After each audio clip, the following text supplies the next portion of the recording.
Sejam bem-vindos a mais uma Masterclass do FAS. Como vocês sabem, em todas as Masterclasses a gente tem um assunto e um tema específico para a gente poder tratar aqui dentro hoje. E o assunto específico que a gente vai conversar hoje é sobre carteira de investimentos e reserva de emergência.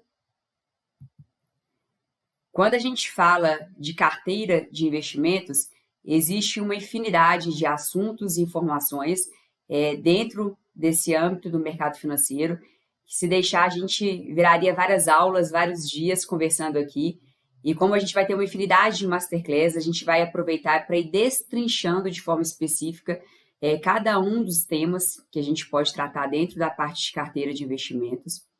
E quando a gente fala de carteira de investimentos, é muito importante destacarmos que quando eu falo de carteira de investimento, eu estou falando da parte líquida do patrimônio, a parte que a gente vai construir de dinheiro disponível dentro do mercado financeiro estruturando uma carteira. E quando eu falar de patrimônio de forma genérica, eu estou falando do patrimônio como um todo. Então, tanto da parte de carteira de investimentos, quanto da parte imobilizada do patrimônio, por exemplo. E aqui no FAS a gente vai ter a oportunidade de aprendermos e analisarmos o patrimônio de forma genérica, o patrimônio como um todo. Em determinadas situações a gente vai falar especificamente sobre carteira de investimento, em determinadas situações a gente fala sobre a estruturação da parte imobilizada do patrimônio, em determinadas situações a gente fala de uma proteção do patrimônio como um todo. Então aqui a gente não vai falar especificamente só de carteira de investimento. O máximo que a gente conseguir trazer, agregando para vocês a visão de patrimônio como um todo, é o que a gente busca aqui no FAS, junto com vocês. E falando sobre a parte de carteira de investimentos especificamente, a gente sabe que algo que é unânime é que todo mundo hoje em dia lida com o dinheiro. Mas a forma como cada um lida com o dinheiro tem as suas especificidades, tem as suas peculiaridades. Então, hoje, eu falo aqui em relação aos meus clientes na parte de carteira de investimentos. Se a gente abrir a carteira de investimento de todos os clientes que eu tenho hoje no escritório, se abrir inclusive a minha carteira junto, se abrir a carteira dos meus familiares junto, nenhuma carteira de investimento ela é 100% igual. Porque, como eu falei, apesar de todos nós lidarmos com o dinheiro, e a gente tem que ter o conhecimento sobre como lidar com o dinheiro, pelo menos de forma básica, não são todas as pessoas, não são todas as carteiras que vão ser montadas de forma igual. Seja se tratando de filho e pais, seja se tratando de qualquer outras pessoas no momento que quiser montar uma carteira de investimento. Por quê? A gente deve analisar alguns pilares básicos para a estruturação de uma carteira. E aqui eu citei 3 dos principais pilares que diferenciam-se no momento em que a gente está estruturando uma carteira de investimento. No momento que a gente está estruturando uma carteira de investimento, a gente analisa a idade e isso interfere principalmente em relação aos prazos de construção dessa carteira de investimento. Então, acredito que vocês possam imaginar que uma carteira de investimento que eu construo para mim, por exemplo, ela leva em consideração pontos diferentes, principalmente por causa da idade, em relação a uma carteira que eu construo para o meu pai. Então, a idade ela é levada em consideração quando a gente está olhando a estruturação de uma carteira de investimento. A gente leva em consideração também, no momento em que a gente está montando uma carteira de investimento, o perfil de investidor. E de acordo com a teoria, de acordo com o que a gente vê prioritariamente no mercado financeiro, o perfil de investidor é dividido em 3 grandes perfis, que é o perfil conservador, o perfil moderado e o perfil arrojado. E esses 3 perfis, eles se diferenciam basicamente em relação à aversão ao risco, em relação à propensão que cada pessoa tem de assumir risco em relação à construção de uma carteira de investimento. Quando a gente fala, por exemplo, do perfil moderado, ele tem menos propensão de assumir risco que um perfil arrojado. Isso quer dizer que ele tem uma menor probabilidade de incluir na sua carteira ativos de renda variável, como, por exemplo, ações e fundos imobiliários. Quando a gente fala de um perfil que ele é um perfil mais arrojado de investidor, esta pessoa ela tem maior propensão para poder assumir risco. Então, incluir na sua carteira de investimento, por exemplo, ações e fundos imobiliários, como eu citei.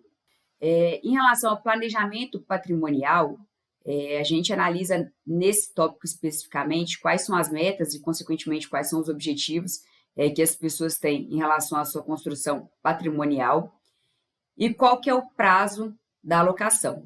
E esse prazo ele pode se diferenciar dentro da carteira. Então, a gente não precisa de pensar em uma carteira de forma única para 5 anos, por exemplo, um prazo aí considerado a partir de 5 anos, de longo prazo, por exemplo. A gente pode dividir as alocações e os investimentos que a gente vai incluir nessa carteira em relação a prazos de curto, médio e longa duração.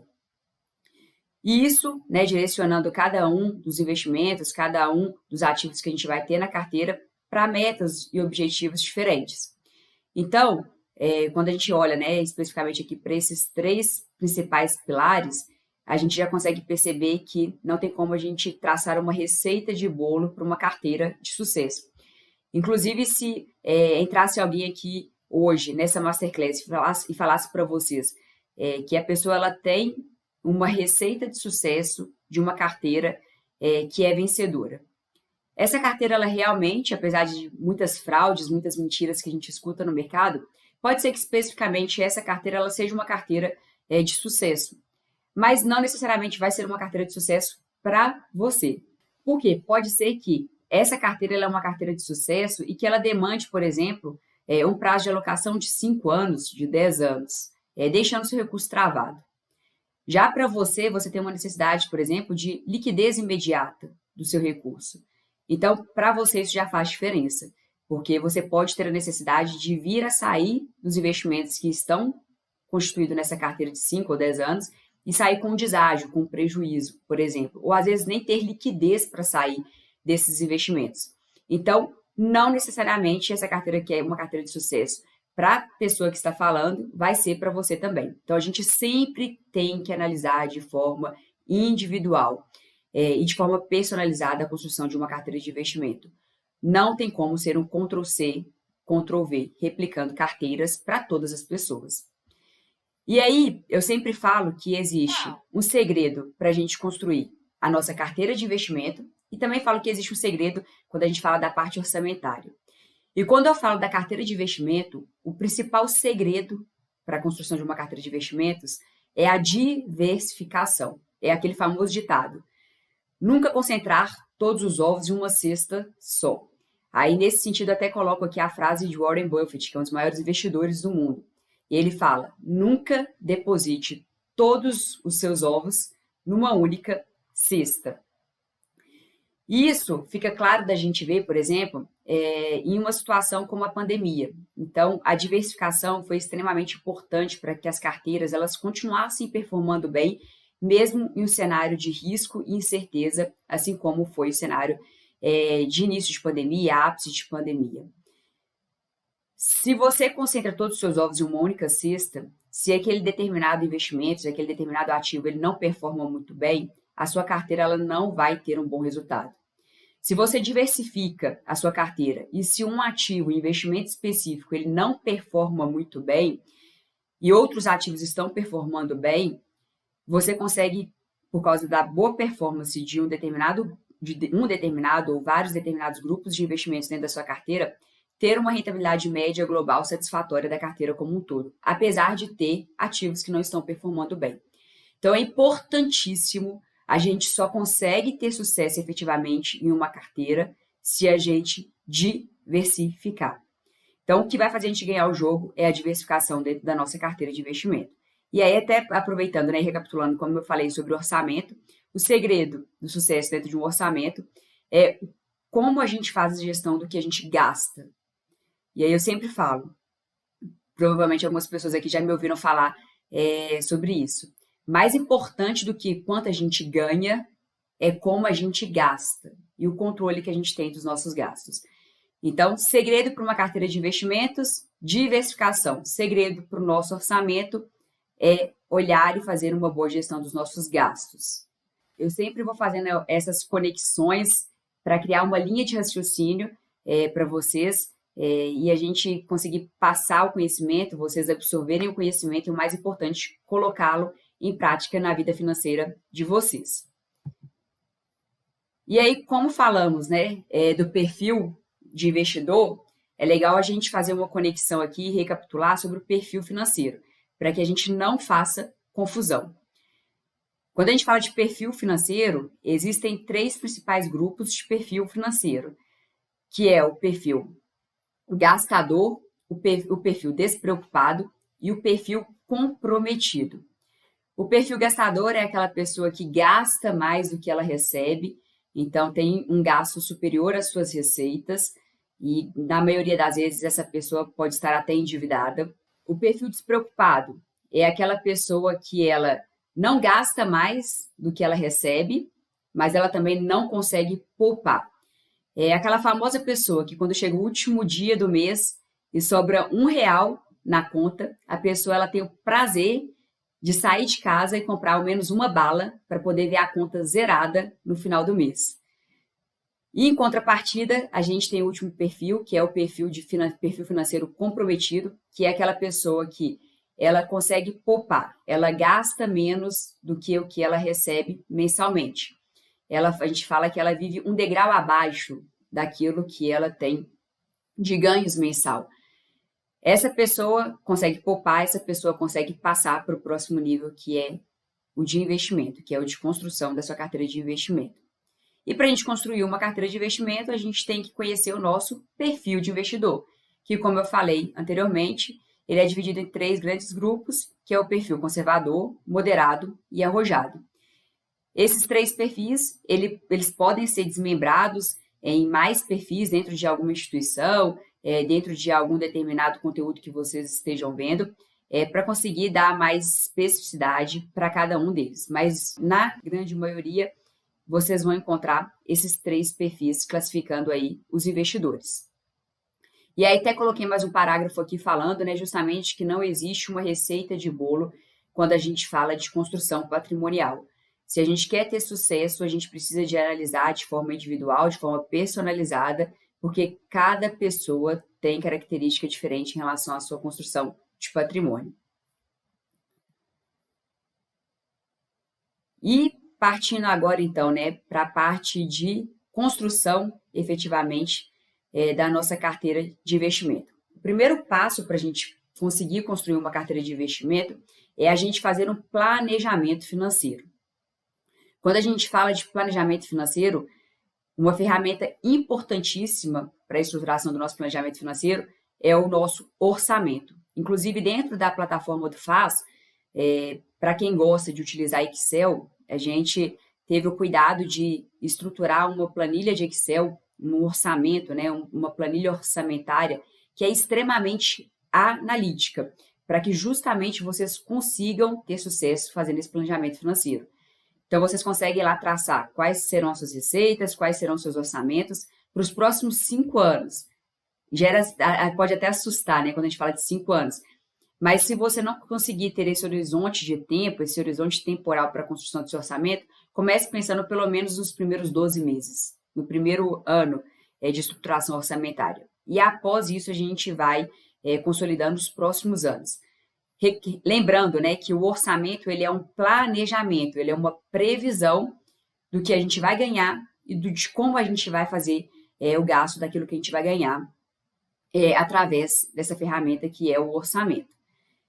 E aí a gente pode até falar, né, que o que a gente ganha e o que a gente gasta, a gente vai fazer isso acontecer antes mesmo da gente estar ganhando e antes mesmo da gente estar gastando, porque a gente já vai ter isso muito bem direcionado através do orçamento. Construir o orçamento, que é esse planejamento para os próximos meses, a gente consegue confrontar com o realizado através, eu falo que tem bastante simplicidade de controle do realizado, através da própria fatura do cartão de crédito. Desde que você seja uma pessoa, né, que consegue ter um gasto consciente através do cartão de crédito. Se você consegue ter esse gasto consciente, pagar a fatura em dia do cartão de crédito, que é o básico, né, para se começar a usar um cartão de crédito, inclusive aproveitar os benefícios de uso do cartão de crédito, você consegue confrontar o realizado e o orçado através da própria fatura do cartão de crédito. Dentro do orçamento, dentro do nosso orçamento mensal, a gente tem que ter destinado qual que é o valor que a gente vai fazer a utilização para a construção da nossa carteira de investimento, para os nossos investimentos. Que seja, né, começar a estruturação de uma carteira de investimento com a parte líquida do seu patrimônio para futuramente comprar um imóvel, para comprar um veículo, para fazer uma viagem. O start inicial é sempre o que a gente vai poupar dentro do nosso orçamento e destinar para essa finalidade. Então, isso inclusive, né, na planilha que eu citei aqui do FAS, tem uma parte específica para a gente poder destinar qual que vai ser o valor investido mensal dentro do nosso orçamento. Fiz meu planejamento financeiro, construí o meu orçamento, destinei quanto que eu vou poupar todos os meses para a construção da minha carteira de investimento. O próximo passo é você abrir uma conta em uma corretora ou em uma plataforma de investimento. Por que prioritariamente fazer isso através de uma corretora, através de uma plataforma de investimentos? Porque são instituições financeiras que são destinadas para a construção de carteira de investimento. Então, o potencial que nós vamos ter de investimentos, de ativos para diversificar a nossa carteira, ele possivelmente será superior do que um banco tradicional, por exemplo. E possivelmente nós também vamos conseguir rentabilidades superiores em uma corretora e uma plataforma que em um banco tradicional. E aí eu sempre gosto de destacar, quando a gente fala sobre o que a gente ganha, sobre o que a gente gasta, sobre a necessidade de poupar, sobre a construção disso tudo dentro de um orçamento, qual que é a equação que a gente tem que seguir para que a gente consiga efetivamente construir patrimônio. As pessoas, na grande maioria das vezes, elas pensam da seguinte forma: recebo, gasto, o que sobrar, se sobrar, eu vou investir. E a equação correta para a construção de patrimônio é receitas menos investimentos igual a gastos. Ou seja, a partir do momento que você recebeu o que você tem que receber no mês, a primeira coisa que você tem que fazer é destinar a parte, o percentual que você definiu para a construção de carteira de investimento para essa finalidade. Se você deixar para fazer isso com o que sobrar, não vai sobrar o que você efetivamente consegue destinar para essa finalidade, ou o que acontece na grande maioria das vezes, não vai sobrar nada para você construir carteira de investimento.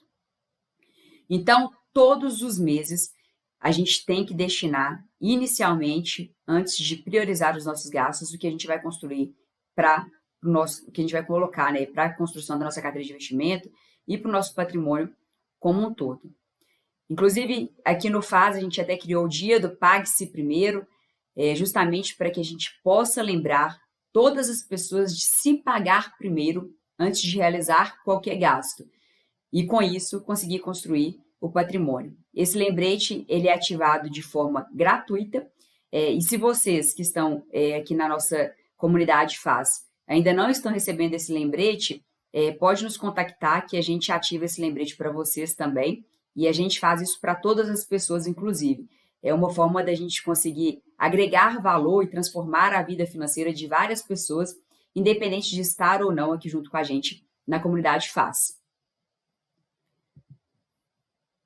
Partindo, então, agora para o próximo tópico que a gente vai conversar aqui hoje nesta Masterclass, que é a reserva de emergência. Então, a gente entendeu que não tem como construir uma receita de bolo para estruturar uma carteira de investimento. A gente aprendeu aqui quais são os principais pilares que a gente analisa, a gente entendeu que a gente precisa se organizar financeiramente, criar o nosso orçamento, definir dentro do nosso orçamento qual que é o percentual que nós vamos destinar para investir. E a gente entendeu também que a gente vai fazer isso prioritariamente através de uma corretora ou através de uma plataforma de investimento. É claro que aqui a gente não tem um direcionamento para uma instituição específica. Então, a gente vai analisar qual que é a melhor instituição que vai nos proporcionar uma melhor diversificação e uma melhor rentabilidade. Se for um banco tradicional, ok. Se for uma corretora ou uma plataforma de investimento, ok, a gente vai escolher o que é melhor para nós. Ótimo. Fizemos tudo isso? Antes de começarmos todas as robustezes que a gente consegue fazer para uma diversificação de uma carteira de investimento, a gente vai estruturar inicialmente a nossa reserva de emergência. Justamente porque serve para algum contratempo que a gente venha a passar, como, por exemplo, alguma situação de saúde, que infelizmente aqui eu gosto até de lembrar algo que está fresco na nossa memória, que é a pandemia, que é a situação que a gente vivenciou por causa do Covid-19, principalmente em 2020, no ápice da pandemia. Eu tenho certeza que vocês devem conhecer alguém que tomou alguma decisão precipitada, justamente por não ter uma reserva de emergência. A pessoa pode ter se endividado, por exemplo. Isso serve tanto para a pessoa física quanto para a pessoa jurídica, que não tinha uma reserva de emergência. Quantas pessoas, né, que tomaram decisões precipitadas, como eu citei, quantas empresas que quebraram por não ter uma reserva de emergência. Então, a reserva de emergência não é algo que é arbitrário, que é algo que as pessoas vão analisar se elas querem ou não ter. A reserva de emergência é uma obrigação. Eu conheço pessoas que às vezes preferem, por exemplo, viver de renda só de aluguel e não ter uma carteira de investimento. Eu conheço pessoas que preferem viver de carteira de investimento e não ter imóveis.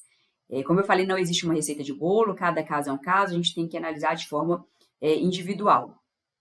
Mas todas as duas pessoas têm algo que é unânime. Lidam com dinheiro e precisam ter uma reserva de emergência. E aí, nesse sentido, né, até aproveitando que eu demonstrei que a importância de se ter uma reserva de emergência e a obrigatoriedade de se ter uma reserva de emergência, eu quero citar também, quando a gente fala de pessoa física e pessoa jurídica, da importância de se ter vida independente, de se ter uma reserva de emergência para a pessoa física, de se ter uma reserva de emergência, um fluxo de caixa, capital de giro para a PJ. Analisados de forma independente, tendo vida independente. E aqui a gente até vai entender, né, um pouquinho mais, à medida que a gente for evoluindo aqui na nossa Masterclass, as possibilidades que a gente tem de investimentos para a carteira, tanto da pessoa física quanto da pessoa jurídica, para as finalidades que a gente quiser direcionar o patrimônio dentro das carteiras. Então, é importantíssimo que a gente entenda que tem vida independente. E quando a gente fala sobre a reserva de emergência, que é utilizada no caso de alguma coisa que nos pegue, né, desprevenido, então a importância de se ter, quando a gente fala de um profissional que é CLT, por exemplo, a reserva de emergência, a gente gosta de trabalhá-la, né, construindo aí com um horizonte de 6 meses em relação ao seu custo mensal. E quando a gente fala em relação a um profissional que é autônomo, a gente pensa em um horizonte de construção de 9 a 12 meses do seu custo mensal. Quando a gente fala de um profissional que ele é CLT, esse profissional, ele tem possivelmente um seguro-desemprego, caso venha a ficar desempregado, ele tem um FGTS, então ele tem alguns outros recursos que podem complementar essa reserva de emergência. Já um profissional autônomo, se a gente estiver analisando de forma genérica, sem nenhum outro ponto para acrescentar, ele não tem esses benefícios. Então, a gente pensa em no horizonte de 9 a 12 meses para conseguir dar esse conforto para os profissionais autônomos.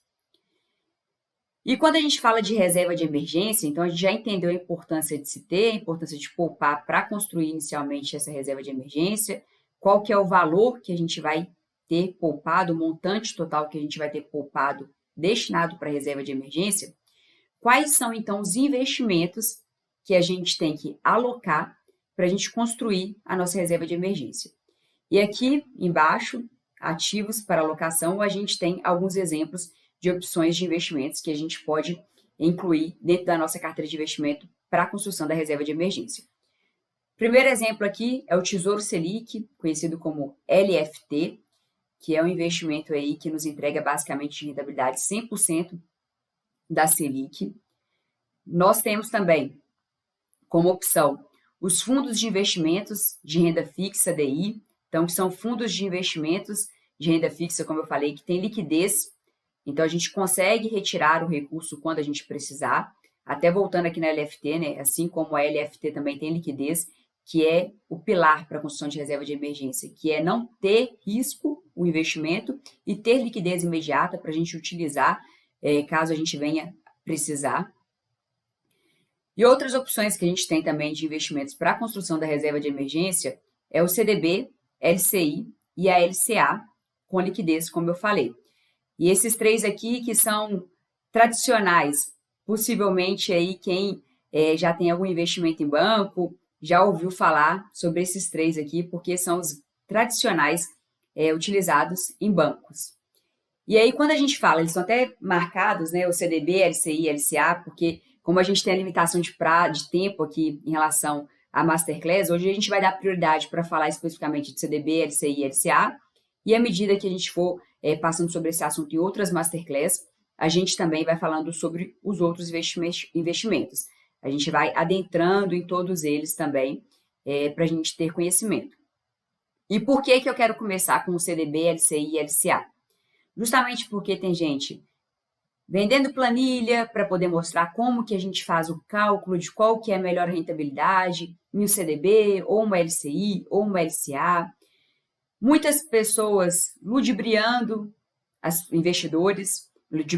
alguns investidores, demonstrando rentabilidades que não são efetivamente as rentabilidades entregues nesses ativos. E, por incrível que pareça, por mais que às vezes as pessoas mostrem que existe uma dificuldade para a gente entender sobre esses investimentos e principalmente qual que é a rentabilidade, qual vai ser a melhor rentabilidade que nós vamos escolher, não existe dificuldade nisso, em selecionar qual que é o melhor e como que a gente vai identificar qual que é o melhor. E eu vou mostrar para vocês aqui hoje que não existe dificuldade efetivamente para a gente conseguir analisar qual que é o melhor. Simples e didático, como a gente sempre destaca que a gente quer ser aqui, e sem trazer uma robustez de conhecimento para vocês que não tem necessidade de tornar difícil o que não é difícil.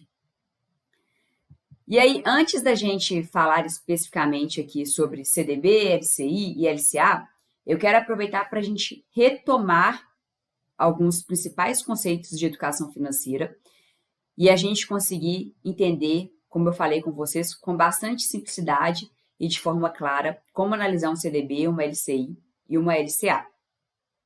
Até aproveitei esse momento aqui também para recapitular, antes de entrar efetivamente aí na taxa Selic, no CDI, os conceitos de orçamento, passivo e ativo, para que fique internalizado, para que vocês efetivamente absorvam. Então, quando a gente fala sobre orçamento, o orçamento ele é um planejamento, ele é uma previsão de como acontecerá os nossos gastos mensais com base na nossa expectativa de ganhos, com base na nossa receita. Então, ele é um planejamento e o planejamento a gente confronta com o realizado. Isso pode acontecer, o realizado ele pode ser acompanhado através de uma fatura de cartão de crédito, por exemplo, desde que a gente consiga fazer um gasto consciente do nosso cartão de crédito, sem nenhuma dor de cabeça. Fez o orçamento, todo primeiro dia útil de cada um dos meses, a gente senta para poder fazer o acompanhamento de como foi o realizado, como foi o orçado e ter uma visão para os próximos meses dentro do nosso orçamento. Passivo e ativo. Aqui é até importante a gente destacar isso aqui para a gente entender, né? Quando a gente cita aí que o CDB, uma LCI ou uma LCA são ativos. Quando a gente fala de passivo, a gente está falando de uma obrigação dentro do nosso patrimônio, em que a gente tem a expectativa de saída de recurso, de saída de dinheiro. Já quando a gente fala de ativo, a gente está falando de direitos, de bens dentro do nosso patrimônio, que a gente tem a expectativa de entrada de recurso. que a gente tem a expectativa de entrada de dinheiro. E aí, vou ilustrar através de um exemplo para ficar ainda mais claro para vocês. Por exemplo, quando a gente fala de um automóvel, vamos supor que uma determinada pessoa utiliza esse automóvel exclusivamente para trabalhar como Uber. Esse automóvel, para essa pessoa específica, é considerado um ativo, por ser um bem que gera entrada de recursos, que gera entrada de dinheiro. Se uma outra pessoa utiliza um automóvel, por exemplo, para lazer única e exclusivamente com essa finalidade, esse automóvel para essa pessoa, então, é considerado um passivo, porque não gera a entrada de recurso dentro do patrimônio. Então, essa é a diferença entre ativo e passivo.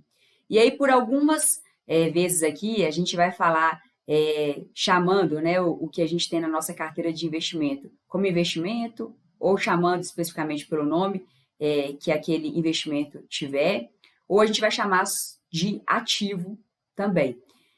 Qual é o ativo que a gente vai alocar, quais são os ativos que a gente tem na nossa carteira de investimento. E, realmente, os investimentos que nós temos dentro da nossa carteira são ativos. Por quê? Nos geram entrada de recursos, nos geram a entrada de mais dinheiro dentro do nosso patrimônio, através da rentabilidade. Então, por exemplo, um CDB nos entrega uma rentabilidade mensal, e essa rentabilidade, então, faz com que esse investimento seja considerado um ativo dentro da nossa carteira, dentro do nosso patrimônio. Ótimo, então falamos sobre orçamento, falamos sobre passivo, falamos sobre ativo, relembramos esses 3 conceitos, e agora a gente vai relembrar aqui o conceito de taxa Selic, o conceito de CDI, que são importantíssimos para que a gente consiga entender aí sobre o CDB, LCI e LCA em relação à sua entrega de rentabilidade. A Selic, que a gente sempre escuta falar no jornal, na televisão, e aí a gente quer saber o que é, onde vive, do que se alimenta. Muitas das pessoas nem sabem do que se refere e nem têm noção do quanto a Selic interfere na nossa vida. Então, aqui a gente não vai destrinchar, como a gente já fez em outras masterclass, sobre como que é efetivamente construída a Selic de forma teórica, mas a gente precisa de lembrar o básico para a gente nunca mais esquecer. Então, sempre que tem oportunidade, de todas as masterclasses, a gente relembra o que é a Selic. A Selic é uma taxa de juros, a taxa de juros básica do Brasil. É definida pelo Copom, que é um comitê do Banco Central. Hoje, a taxa Selic, inclusive, se manteve em 13,75 na última reunião do Copom, que foi na semana passada, na última quarta-feira. Se manteve em 13,75% ao ano, como eu falei. E Selic, então, é o nome desse número, 13,75, que representa uma taxa de juros, que é a taxa de juros básica do Brasil. Ou seja, é a taxa de referência. Então, ela é utilizada como benchmark, como parâmetro, para a gente poder fazer, por exemplo, os nossos investimentos. Então, o mínimo que a gente tem que querer de rentabilidade, que a gente tem que buscar de rentabilidade, construindo a nossa carteira de investimento, é a taxa Selic, porque é a taxa de juros básica do Brasil. Então, a gente tem que buscar, no mínimo, de rentabilidade dentro da nossa carteira de investimento, 13,75% ao ano. Essa taxa também, ela é uma taxa de referência para operações de crédito, por exemplo, servindo aí como uma taxa básica que a gente tem que buscar em uma operação de crédito, ter como referência em uma operação de crédito. Então, recapitulando, Selic é uma taxa de juros que representa a taxa de juros básica do Brasil. Então, tudo quando a gente falar de juros, quando a gente falar de rentabilidade, a gente tem que ter como referência, como parâmetro, a Selic, que é o nome dado a esse número, que é 13,75, e que ele é acompanhado e alterado através do Copom, que é o Comitê do Banco Central. E a gente tem também, aqui embaixo, mais uma taxa, que é o CDI. E o CDI, ele basicamente caminha junto com a Selic. O CDI ele é só um pouquinho mais baixo que a Selic, então a Selic está aí em 13,75%, o CDI ele está em torno de 13,65% ao ano, 13,65%, então eles caminham bem próximos. E o CDI, como eu falei, também é uma taxa de juros. E a gente precisa de entender aqui que a gente não faz investimento no CDI, que é algo que a gente escuta muito as pessoas falando. Eu tenho um investimento no banco e qual é o investimento que eu tenho? A pessoa fica em dúvida. Qual é o investimento que eu tenho lá? Eu tenho um investimento que é um CDI. Provavelmente vocês já escutaram alguém falando isso.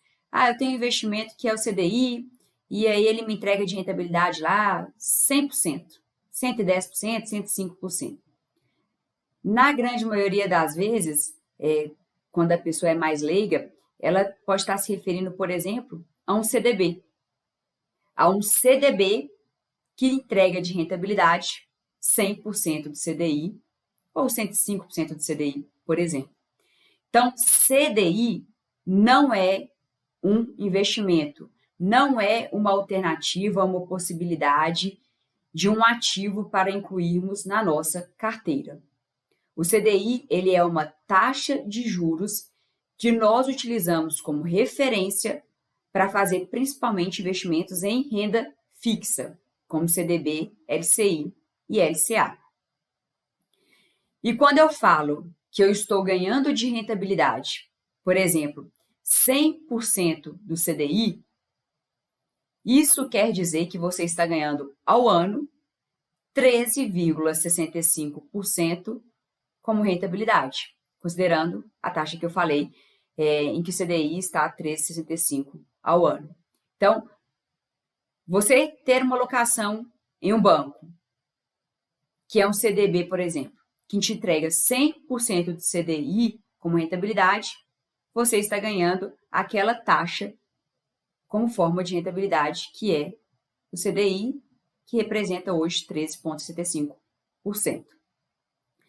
Então, ficou claro para todo mundo, vou ressaltar mais uma vez para que a gente não esqueça e para que a gente, inclusive, transmita esse conhecimento para as outras pessoas, porque é um problema cultural que a gente tem no Brasil, que é a educação financeira, e isso deveria começar desde a escola. Então, é importante que a gente aqui também seja percussor para levar esse conhecimento, disseminar esse bom conhecimento pelo Brasil.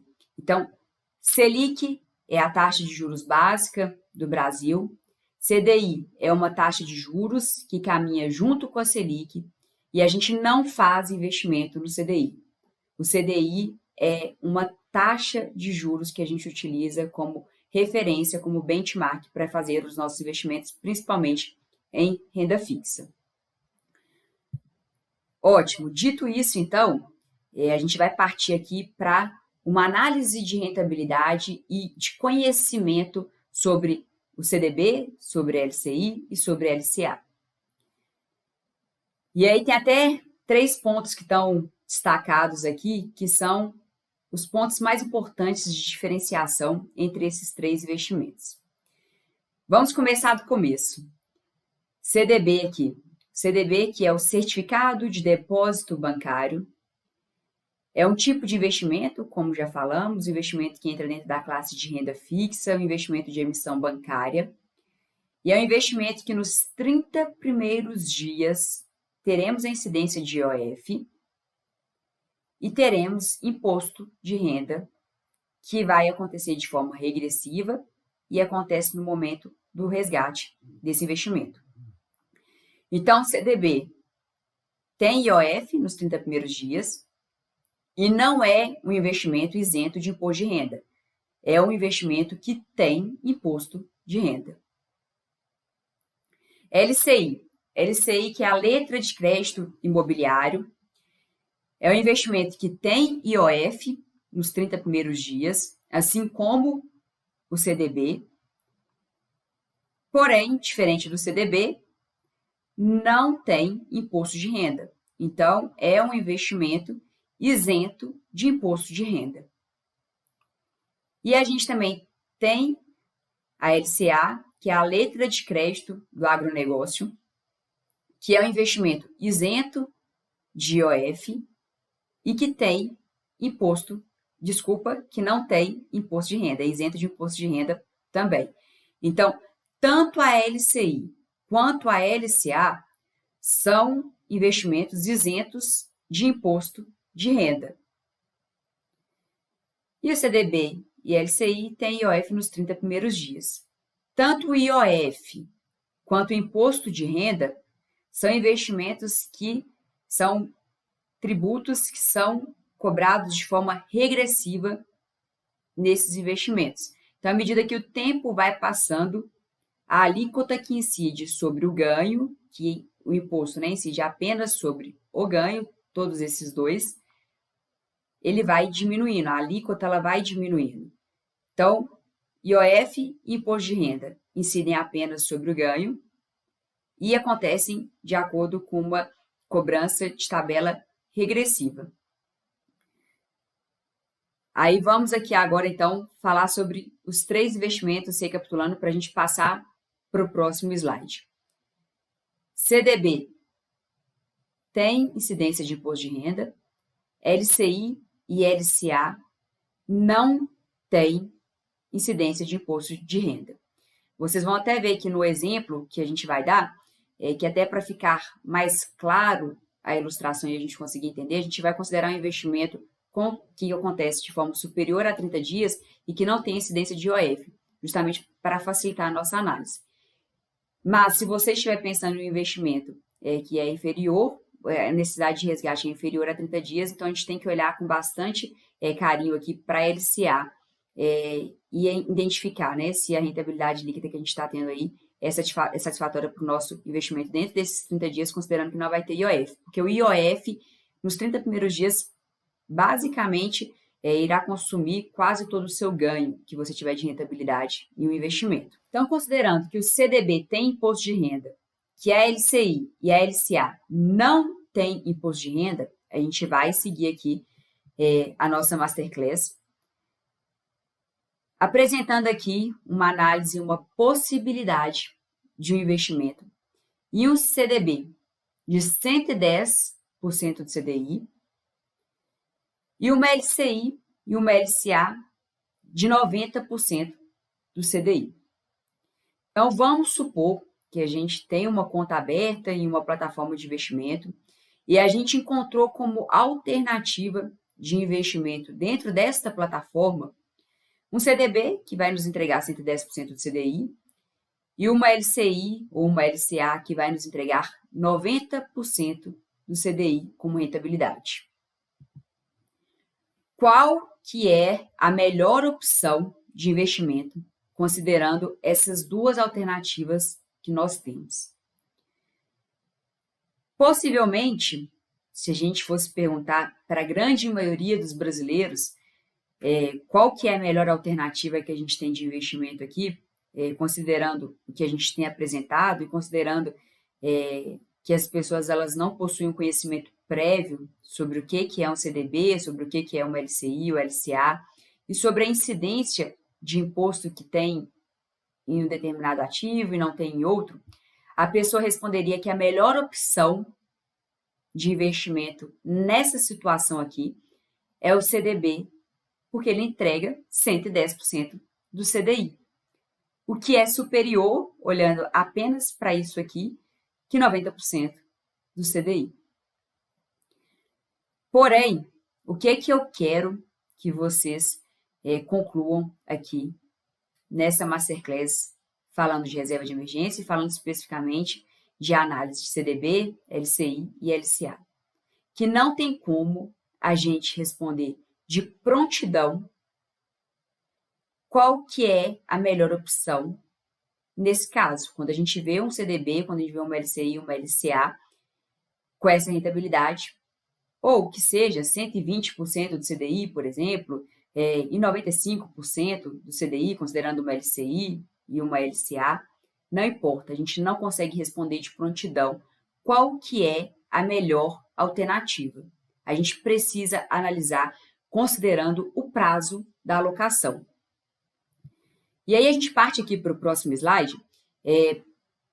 Não sei quais de vocês aí já tiveram, né, um período aí, um momento para poder estudar o material que a gente tem dentro da nossa plataforma do FAS, mas dentro da nossa plataforma, na parte de renda fixa, tem lá ilustrado de forma bem clara e simples a tabela regressiva do imposto de renda dentro, né, de investimentos como CDB, como LFT, que é o título público, né, o Tesouro Direto, que a gente falou anteriormente, dentro de alguns fundos de investimento de renda fixa. Então, tem essa tabela dentro da plataforma, mostrando como que a alíquota, como que essa tabela, como é que essa alíquota ela vai diminuindo ao longo do tempo, dentro dessas opções de investimentos.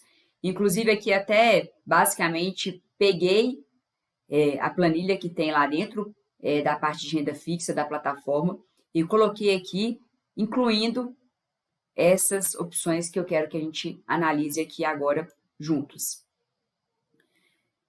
Então, no slide anterior, nós colocamos como opção para que a gente analise qual que é a melhor alternativa de investimento, considerando um CDB de 110% do CDI e considerando uma LCI ou uma LCA que nos entrega como rentabilidade 90% do CDI.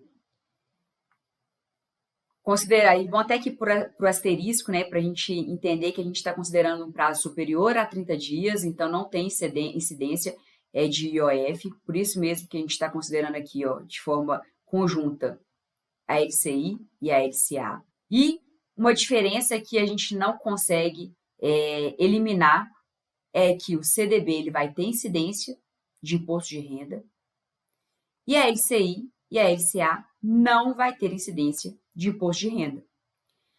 Então, quando a gente faz essa análise, a gente precisa de pensar no horizonte de tempo, ter uma previsibilidade de um horizonte de tempo, de qual que é o prazo dessa alocação, para a gente conseguir identificar qual que é a melhor alternativa de investimento entre o CDB, LCI ou a LCA. E como que a gente faz esse cálculo, né? Como eu falei, tem pessoas que dificultam esse cálculo, tem pessoas que estão, inclusive, até vendendo planilhas para poder fazer a comparação de qual que é a melhor alternativa de investimento, considerando o CDB, uma LCI e uma LCA. E é muito simples a gente fazer essa análise de qual que é a rentabilidade líquida que a gente tem no CDB, considerando a rentabilidade que ele entrega e qual que vai ser a dedução do imposto de renda. E aí a gente encontra, então, qual que vai ser a rentabilidade líquida, efetivamente, que a gente vai ter dentro deste investimento.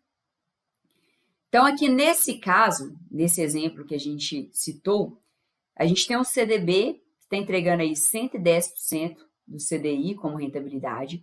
E se a gente considerar como o horizonte de tempo de alocação um período de até 6 meses de investimento, a gente vai ter uma alíquota de imposto de renda de 22,5% como tributo para ser aplicado no ganho que a gente vai ter do CDB. E aí, como que a gente faz esse cálculo? A gente pega os 110% de rentabilidade que a gente tem no CDB e a gente deduz 22,5%. O imposto de renda, ele acontece apenas sobre o ganho que a gente vai ter em relação ao investimento. Então, apenas sobre a rentabilidade.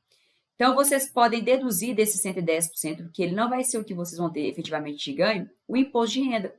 Então, 110%, que é a nossa rentabilidade bruta, menos 22,5%, representa 82,25% de ganho líquido.